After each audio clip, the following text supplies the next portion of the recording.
Okay, assalamu alaikum wa rahmatullahi wa barakatuh again. So we will continue now talking about the 20th century, and we started with an introduction in the previous video. Now we will go to actually study an exemplary poem from the modernist movement, and this is the love song of Alfred Prufrock. This was written by T.S. Eliot, and he is, as I said previously, a prominent actually poet in the 20th century, and he is well respected. You would love his writings actually and poems. So who is, or let's talk about Alfred Prufrock before we go to listen to the poem.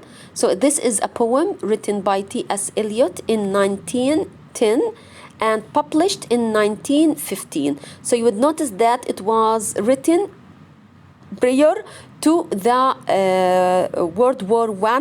So you would find the themes are actually still related to the to this period where there was like a rebel against, or a revolt against the Victorian norms. It is considered one of the typical works of modernism, a literary movement at the turn of the 20th century that emphasized themes of what? Of alienation, الاغتراب, isolation, العزلة, and the diminishing power of the traditional sources of authority, وتراجع قوة وسلطة المصادر التقليدية للسلطة. مين كانت المصادر التقليدية للسلطة؟ The church, and of course the government, the king, or anybody who is at the top of the political hierarchy. Okay, so here the themes that we will see are alienation, isolation, and the diminishing power of the traditional sources of authority. Also, the traditional sources include the past, actually. The past ideas, the past thoughts, the past beliefs, all of them are considered as traditional sources of authority. Now, the poem is a dramatic monologue. Now, let me remind you, what do you mean by dramatic monologue? From the word monologue, mono means one. Okay, so one, it means, and log with dialogue, so we have blended them, so it is a dialogue from one side. It means that we will hear one person speaking, and when we say that it's a dramatic, it means that it's like a drama. We have characters, we have actions, and we have conversations. Okay, so that's why we call it dramatic. Okay, in which the speaker narrates the anxieties and preoccupations of his inner life. So yes, we have a dramatic monologue, but actually our speaker is focusing on his inner self, on himself actually. He's trying he describes the city for us, but actually in his description, he's also reflecting on this word and connecting it with his inner feelings. Those feelings were actually of alienation and isolation, and definitely having no connection with the past or history. Okay, so he doesn't have connections with his day. Okay, and he doesn't have connections with the past. Okay, that's why he would feel isolated in the society and alienated. Before I continue, you should know that Prufrock was an aging man, يعني راجل بتقدم في السن, and his head was becoming bald, وشعره راسه يعني بصير أصلع. Okay, so that would affect his psyche actually a lot, would affect him a lot, because he was feeling that he was aging and people are no more interested in dealing with him, especially women. Okay, now we will listen to the poem. While listening, I will try to go a little bit. I will not actually play the whole of it.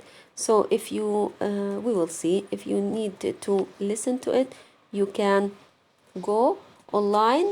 Okay, no, not here. Oops, just a minute. Okay, I'm back now. So please pay attention to the reciting of this poem because the first part is not English. Okay, it is taken from an ancient, actually, an ancient poem. So pay attention to the pronunciation. There is no need to understand it, but later, inshallah, when we analyze, we will say what these words mean, okay, or these lines mean. So we will care about their meaning, not their general meaning, actually, not word by word, okay? So let's start listening now. The Love Song of J. Alfred Prufrock by T.S. Eliot. Se io credesse che mia risposta fosse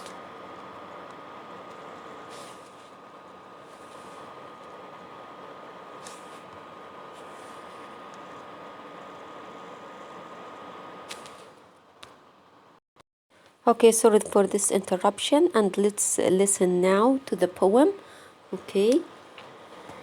The Love Song of J. Alfred Prufrock by T.S. Eliot.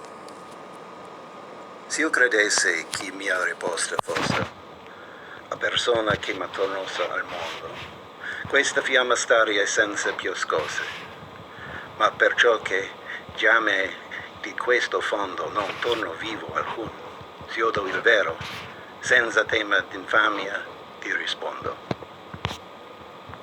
Let us go then, you and I, when the evening is spread out against the sky, like a patient etherized upon a table.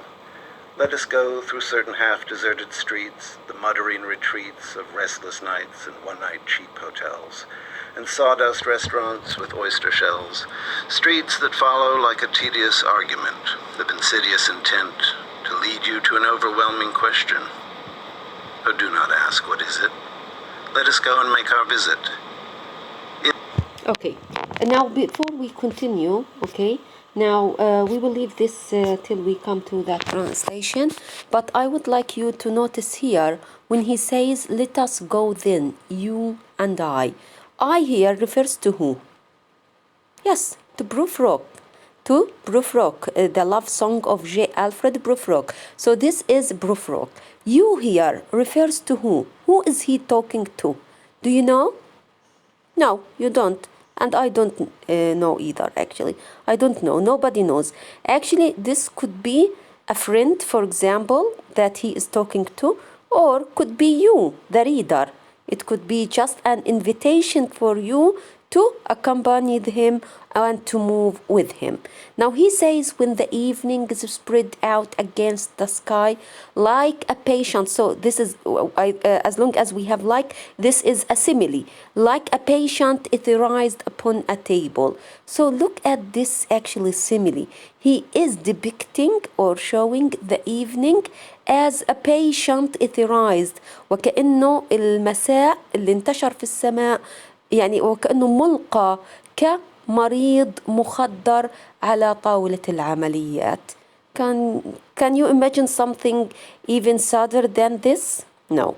Let us go through certain half-deserted streets. So what do you mean by half-deserted streets? It means that there are no people, almost people are missing on those streets. So it seems that our speaker, Prufrock, he moves on the streets while they are almost empty, which actually give us a sensation of loneliness. He is a lonely man. The muttering retreats of restless nights in one-night cheap hotels and sawdust restaurants with oyster shells. So he will take us with him to very cheap hotels and to restaurants in which the oyster shells اللي هي الصدفات البحرية اللي بتكون فيها في ريستورانتس، اوكي، والريستورانتس هاي فيها سو داست اللي هو نشارة الخشب مطرح قص الخشب. Streets that follow like a tedious argument. تخيلوا the streets because they are empty and they are deserted. They look like a tedious argument. وكأنها يعني جدل عقيم أو جدل بلا معنى. Of inside, yes, intent to lead you to an overwhelming question.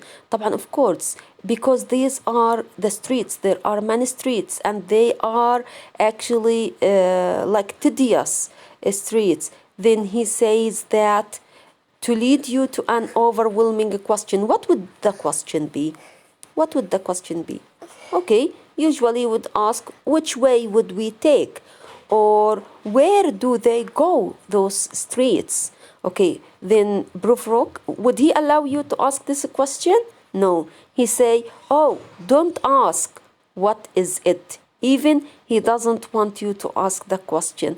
Just let us go and make our visit. So he actually prevents you from answering the question because maybe he even doesn't know the answer for this question. Okay, let's continue with the next part, and after that we can go to the analysis. In the room, the women come and go, talking of Michelangelo. The yellow fog that rubs its back upon the window panes, the yellow smoke that rubs its muzzle on the window panes, licked its tongue into the corners of the evening, lingered upon the pools that stand in drains, let fall upon its back the soot that falls from chimneys, slipped by the terrace, made a sudden leap, and seeing that it was a soft October night, curled once about the house and fell asleep. And indeed there will be time for the yellow smoke that slides along the street, rubbing its back upon the window panes. There will be time to prepare a face to meet the faces that you meet. There will be time to murder and create, and time for all the works and days of hands that lift and drop a question on your plate. Time for you, and time for me, and time yet for 100 indecisions and for 100 visions and revisions before the taking of a toast and tea. Okay, can you imagine here the amount of procrastination that we can see in those lines? He tells the reader, don't do anything, leave things, don't try to do things, because we have time for many things to do, so let's not do things immediately. So he is actually thinking about doing many things and not doing them. This is a kind of a procrastination. التسويف أو التأجيل، بأجل. We have a lot of time, that's what he says, but at the end he wouldn't have any time for anything. So can you imagine, for the whole day he is delaying doing things even before the taking of a toast and a tea اللي هو شاي العصر عندهم. Okay, so he has many decisions to take, but he keeps delaying them. So he was actually a man of words, not a man of actions. Okay, let's now continue. In the room, the women come and go, talking of Michelangelo. And indeed there will be time to wonder, do I dare? Time to turn back and descend the stair. Okay, so have you noticed here? He even asked, do I dare to do these things, these simple things, even the simplest things in his life, he is unable to do because he was afraid of the people around him, afraid of their criticism, afraid of them laughing at him. So he preferred to keep actually to stand still there instead of doing anything, even it was the simplest thing, like time to turn back and descend the stair with a bald spot in the middle of my hair. Here, of course, this is an indication that he is getting old. Okay, fine, let's continue. With a bald spot in the middle of my hair, they will say, how his hair is growing thin. My morning coat, my collar mounting firmly to the chin, my necktie rich and modest, but asserted by a simple pin. They will say, but how his arms and legs are thin. Do I dare to... Have you noticed how much he cared about what the other people would say about him? He was actually aware of his bald head. and that made him actually think about what the other people say about him. He was aware of his clothes, that they were may not be suitable to be seen by the other people, and the people didn't ask these questions, but inside his head actually he was thinking that the people were looking at him, mocking him, and laughing at him and asking those mocking questions. That's why he says, do I dare هل أنا يعني أتجرأ أن أفعل أي شيء مهما كان بسيط وأعرض نفسي لسخرية الناس. Okay, let's continue. Disturb the universe.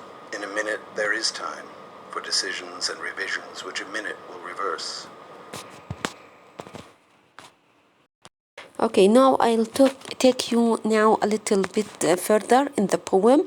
You can listen to it later, inshallah. So here I want you to focus. We would start from this part because there will be allusion in these lines, and I will discuss those allusions later. So I want you to actually hear them before we go. Okay, let's listen. Okay. But I, after tea and cakes and ices, have the strength to force the moment to its crisis. But though I have wept and fat. Okay, I'll continue here. But though I have wept and fasted, wept and prayed, though I have seen my head grown slightly bald, brought in upon a platter. Okay, notice here how many times he mentions his head growing bald, because that affected him a lot actually. That resulted in him feeling down inside him. Okay, I am no prophet, and here is no great matter. So here he says that his actions are not important anymore. He's not a prophet, and here is no great matter. So what would happen for him? I have seen the moment of my greatness flicker. So here he's talking about his death. He doesn't want to act. He doesn't do anything in his life. And he thinks that he can't dare doing anything actually. And I have seen the eternal footman hold my coat. Who is the eternal footman? It's death. Hold my coat and sneakers. And in short, I was afraid. And would it have been worth it after all? After the cups, the marmalade, the tea, among the porcelain, among some talk of you and me, would it have been worthwhile? So he's talking about actually the value of life, the importance of this life. He doesn't see any value in it, especially that he is aging and he is losing the interest of people, especially women, in him. To have bitten off the matter with a smile, to have squeezed this universe into a bowl, to roll it down towards some overwhelming question, to say, I am Lazarus. Here, Lazarus is a man who was resurrected. He came back from death to tell the truth about something. So this is an allusion. I am Lazarus. So Prufrock, he says that he is Lazarus. Come from the dead, عائد من الموت. Come back to tell you all. I shall tell you all. عائد ليخبرنا بالحقيقة. If one settling a pillow by her head should say, that is not what I meant at all.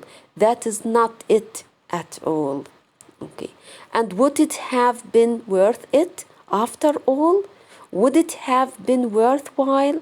After the sunsets and dooryards and the sprinkled streets, after the novels, after the teacups. So here he's mentioning all the simple things in life, and he thinks that this life is not important. Okay? Fine. So let's look here at this part. Okay, there is another allusion. No, I am not Prince Hamlet, nor was meant to be. Am an attendant lord, one that will do. Okay, so let's focus on these two lines. Do you know who is Hamlet? Yeah, he is one of the characters of Shakespeare's plays, and one of the plays is called Hamlet. Hamlet, actually, when he said, "No, I am not Prince Hamlet," there is actually here a combination of being Hamlet and not Hamlet. Hamlet was a tragic hero, and his flaw was his inability to act. He was a man of words, okay, similar to Prufrock. He thinks about many decisions to take and many things that he needed to do, but he never did. The same thing with the Prufrock. Prufrock, he was talking about there is time to think about this and that, but there is no need because we still have time. So Hamlet also thought that he had time to get revenge of his father's killer, but at the end, because he didn't act, he got killed himself. So that resulted in his death. Now he said, however, he said, "No, I am not Prince Hamlet." So how he can't be Prince Hamlet? Because Hamlet was actually caring about getting revenge for the death of his father. But Prufrock, actually, he kept saying, there is nothing worth doing that. It's not important to do anything. There are many things to do. There are many decisions to take. But I don't want to do anything. I don't care about that. I see that I am dying or I will die. So why to care about this life? Okay? So that was another allusion that I wanted to look at. Okay? So let's now come to the initial 6 lines. Do you remember the initial 6 lines, which were strange lines for us? So actually, the initial 6 lines of the poem are in fact an epigraph. What do you mean by epigraph? The epigraph is a short quotation or phrase or poem that is placed at the beginning of another piece of writing to encapsulate that work's main themes and to set the tone. طيب, okay, so what was it about? Let's look here. The epigraph اللي هي عبارة عن اقتباس، إما أن يكون اقتباس أو عبارة مشهورة أو جزء من قصيدة مختلفة، يعني قديمة، أوكي، وأحطها في بداية القصيدة. في هذه الحالة بتكون ملخص للثيمز، للفكرة الأساسية تبعت القصيدة، وكمان حتى التون تبعها. أوكي. So let's look here. The lines written in Italian, okay, come from Dante's Inferno. The Inferno is a medieval Italian poem that traces a pilgrim's journey through hell, where he meets various sinners who narrate their suffering. These lines are spoken by one of the people imprisoned in hell, Guido. The pilgrim asks Guido why he has been punished, and Guido responds with these words. So you understand here that this epigraph مأخوذ من قصيدة لدانتي. دانتي بيتكلم فيها عن أحد الحجاج راح للنار وراح يلف في النار ويقابل الخاطئين ويسأل كل خاطئ فيهم لماذا هو محجوز في النار. طبعا عندنا جيدو هو أحد الخاطئين الموجودين في النار، واللي لما سألوا أنت ليه في النار he would reply that because he knows that nobody can go back from death, okay?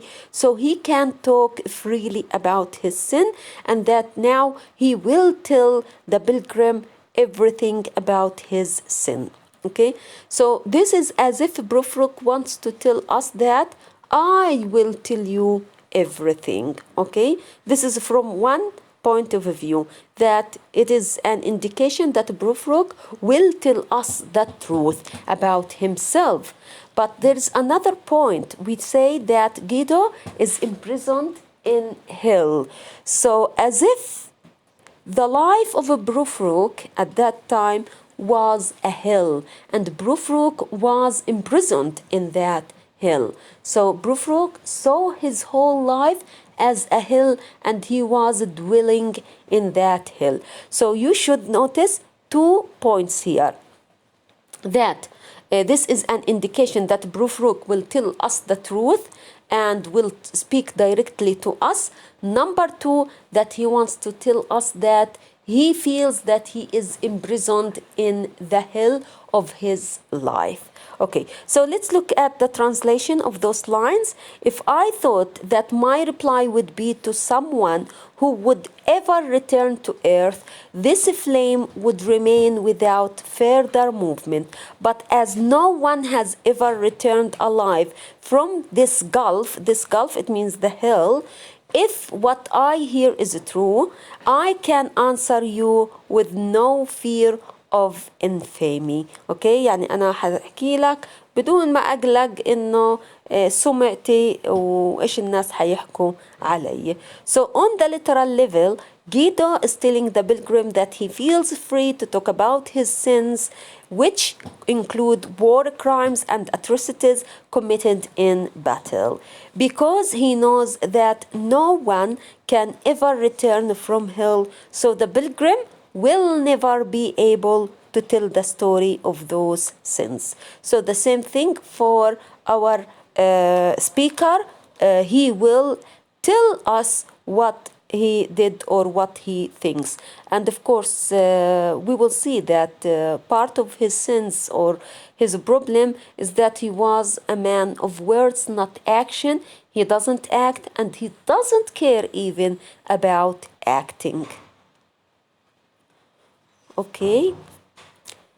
So I will end this video with an explanation of it before we go to the summary of analysis of the whole poem. Okay, so but why would Eliot choose these lines as the epigraph for this poem? I explained this, but you can look at what is written here.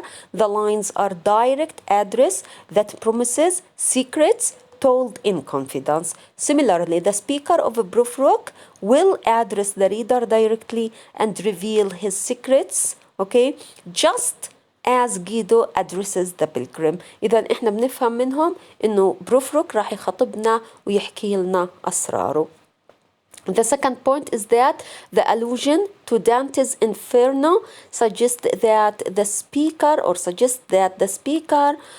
of Prufrock is also trapped in a kind of hell from which he can't escape. I think I explained this, so it is clear. So thank you for now, and inshallah in this third part we will move to the summary of part 1 of the poem and the analysis of the rest of the poem. Okay, thank you.